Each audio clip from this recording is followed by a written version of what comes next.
আজকে আমার লাঞ্চের মেনু হচ্ছে টক ডাল আর পাঁচ তরকারি কালকে করেছিলাম, তো সেটা একটুখানি রয়ে গেছিলো। তো চলো খাওয়া যাক।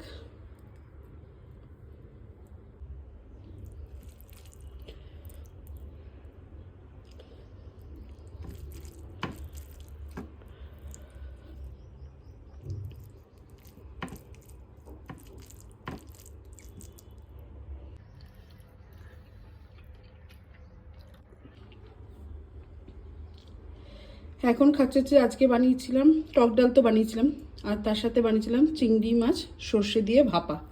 তো এটা হচ্ছে লাস্ট। তো এটা খেয়ে নিই এবার।